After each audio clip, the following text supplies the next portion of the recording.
some different ways to use books. Books are obviously a great teaching tool for a variety of different ways. So we want to be thoughtful about selection, right? So some are board books. They're easier for little fingers to turn, so they can practice that.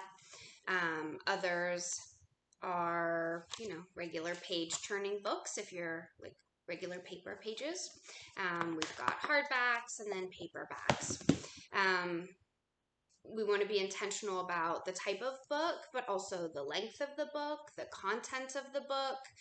Stimuli selection is so important, right? And so obviously we can use them for teaching, just very straightforward. So this is little, the pandas and feelings. And you can actually read it if you want, but there's also a way to differentiate by not reading all of the words, which we'll talk about in some other books, like happy, right? So you can do the same face to match. You can kind of go throughout. You also can count items that are in there, label colors, maybe just label panda, hungry, right? So go through and do all of them if you want. Also, you want to be sure to stop before the learner disengages. So you don't have to do the whole book. Maybe we get here to sleepy and I start to see some early indicators that the learner is disengaging from this. I probably would do one more and then the end. There were like 4 pages I went through. No bigs, right? We want to end while it's still enjoyable. Another one, so this one is, let's say hi to friends who fly. Right, I can knock on it, just get their attention. We've got the front of the book, the back of the book. We can go through, here's a cat. And so here's short words, right? So can you fly, be the bee? So I'm actually reading the story. But maybe I come in and I just say, bee swinging cat, right? Or maybe I label one of those.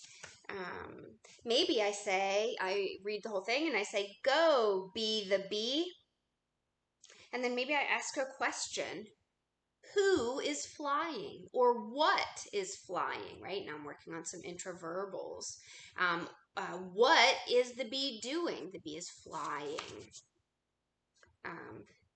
Point to something that somebody is wearing, right? Now we're sort of we've got bow ties, we've got glasses, we've got hats.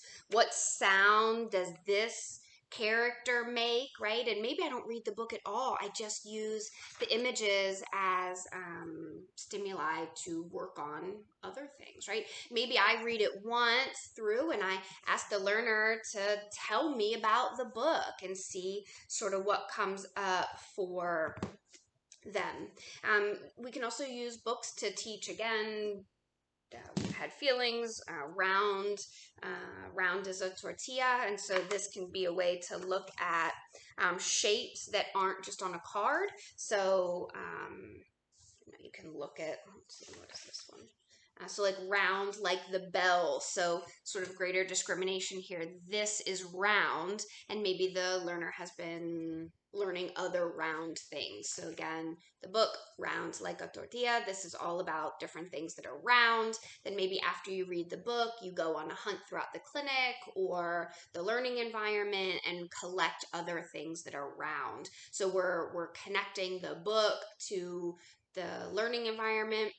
This one has a lot more words or language, so you can read the whole book or just go page to page and point to the things that are round. Or maybe you don't even use this book at all related to round things. Maybe we're labeling animals or people, or I make up a story that goes along with the pictures.